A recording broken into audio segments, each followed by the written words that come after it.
കൂടുതൽ വാർത്തകളും വീഡിയോകളും കാണാൻ ഈ ചാനൽ സബ്സ്ക്രൈബ് ചെയ്യുക. കൂടെ ബെൽ ബട്ടൺ അമർത്തുക. നമസ്കാരം. പൂയം നക്ഷത്രം.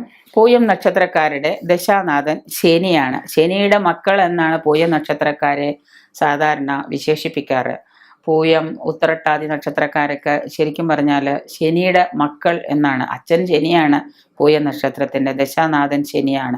ഇവരുടെ ജനനവും ശനിയിൽ തന്നെയാണ്. അതുകൊണ്ട് തന്നെ ശനിയുടെ ദോഷങ്ങളൊക്കെ ഈ പൂയം നക്ഷത്രക്കാരെ പെട്ടെന്ന് തന്നെ എഫക്റ്റ് ചെയ്യാറുണ്ട്.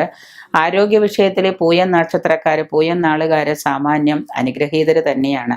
ആരോഗ്യം വലിയ കുഴപ്പമില്ലാതെയൊക്കെ ഇവർക്ക് പോകാറുണ്ടെങ്കിൽ പോലും ഇവരുടെ ആകൃതിയും ശരീരഘടനയും വിഭിന്ന രൂപത്തിൽ തന്നെ ആയിരിക്കും. എങ്കിൽ തന്നെ ശരിയായ ആരോഗ്യവും കർമ്മകുശലതയും പര്യാപ്തമായ ശരീരഘടനയൊക്കെ ഇവർക്ക് നല്ല രീതിയിൽ ഉണ്ടാകാറുണ്ട്.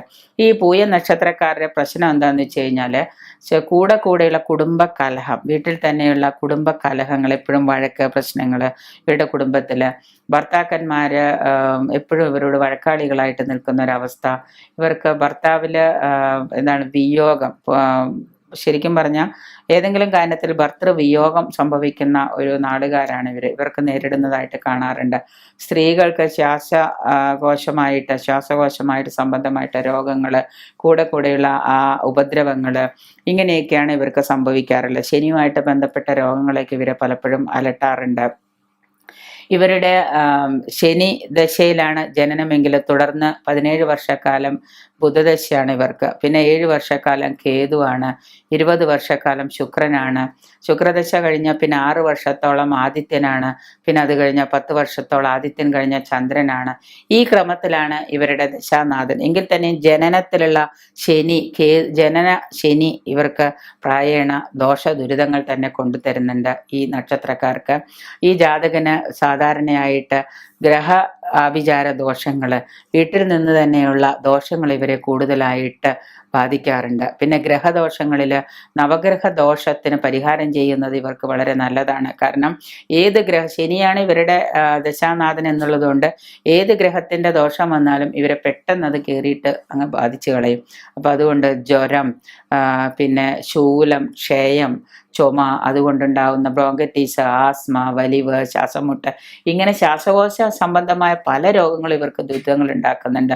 കുടൽ സംബന്ധമായിട്ടുള്ള രോഗങ്ങൾ, അതായത് കുടലുമായിട്ട് ബന്ധപ്പെട്ട് ഈ മൂലക്കുരു, പിന്നെ അതുപോലെ തന്നെ ഫിസ്റ്റുല, അങ്ങനെയുള്ള അസുഖങ്ങൾ, കുടലിൽ ചെറിയ ചെറിയ വ്രണങ്ങൾ ഉണ്ടാവുക, ഇങ്ങനെയുള്ള സംബന്ധ രോഗങ്ങളൊക്കെ വരാം. വരണ്ട ചുമ, ഇങ്ങനെ കഫം കൊണ്ടുണ്ടാവുന്ന ഒരു തരം പ്രത്യേക ചുമ, അത് സീസണായിട്ട് ഇവർക്ക് എല്ലാ വർഷവും ഇവർക്ക് ഒരു പർട്ടിക്കുലർ പീരീഡിൽ ഇങ്ങനെ വന്നുകൊണ്ടിരിക്കും. ചുമ വന്ന് മരുന്ന് കഴിച്ച് കുറച്ചു കാലം മാറും. പിന്നെ ആ അടുത്ത സീസൺ വരുമ്പോഴത്തേക്ക് മഞ്ഞ് സീസണും തണുപ്പ് സീസണാക്കുമ്പോൾ ഈ വരണ്ട കാറിയുള്ള ചുമ, ശരീരത്തിന് പൊതുവെ ഒരു ബലഹാനി തോന്നുന്ന പോലെ, ഞരമ്പുകൾ, നാഡീഞരമ്പുകളൊക്കെ തളരുന്ന പോലെ തോന്നുക, ഇങ്ങനെയുള്ള അനുഭവങ്ങളൊക്കെ ഇവർക്ക് ഉണ്ടാവാം. അതുകൊണ്ട് തന്നെ പുണ്യക്ഷേത്ര ദിവസങ്ങൾ, പുണ്യനക്ഷത്ര ദിവസങ്ങളിൽ ദാനം ചെയ്യുന്നതും, പ്രത്യേകിച്ച് നിങ്ങളുടെ നക്ഷത്രത്തിന് ചേരുന്ന തരത്തിലുള്ള ദാന വസ്തുക്കൾ ദാനം ചെയ്യുക, ഇങ്ങനെയുള്ളതൊക്കെ പരിഹാരങ്ങളാണ്. മാത്രമല്ല ഈ ദർഭ എടുത്തിട്ട് 4 മടക്കാക്കി മടക്കിയിട്ട് അത് നമ്മൾ നാരുകൊണ്ട്, അതായത് ചുവന്ന നൂല് കൊണ്ടോ അല്ലെങ്കിൽ കറുത്ത നൂല് കൊണ്ടോ, ചുവന്ന നൂലാണ് ഏറ്റവും പ്രധാനം, അതുകൊണ്ട് കെട്ടിയിട്ട് ദർഭയെടുത്ത് ഇങ്ങനെ കെട്ടിയിട്ട് നമ്മുടെ ഭുജത്തിൽ ബന്ധിച്ച് 21 ദിവസം ബന്ധിക്കുന്നതൊക്കെ നമുക്ക് വളരെ നല്ലതാണ്. ഇങ്ങനെയൊക്കെ ചെയ്തു കഴിഞ്ഞാൽ തന്നെ നമ്മുടെ ദോഷങ്ങൾ, ഈ പരിഹാരങ്ങൾ മാറും. ഒപ്പം തന്നെ ധന്വന്തരി ഹോമം ചെയ്ത്, ധന്വന്തരി കഷായവും ധന്വന്തരി ക്ഷേത്രത്തിൽ പോയിട്ട് നിങ്ങൾ പരിഹാരങ്ങൾ ചെയ്യുന്നതും, ധന്വന്തരി പൂജ ചെയ്യുന്നതും, ജാതകം പരിശോധിച്ചിട്ട് ഈ ദശാനാഥൻ, ഈ ശനിയും ഈ ദശാനാഥനും, ബാല്യത്തിൽ തന്നെ ഇവർക്ക് ഇതിൻ്റെ ബാല്യദശ വളരെ മോശമാണ്, ഇത് ചെയ്യുന്നത് നല്ലതാണ്. ശനിക്ക് എന്നും എല്ലാ കാലത്തും ശനിദോഷം ഇല്ലെങ്കിൽ പോലും ശനീശ്വരനെ പ്രീതിപ്പെടുത്തുന്നത് ഈ നക്ഷത്രക്കാർക്ക് വളരെ നല്ലതാണ്.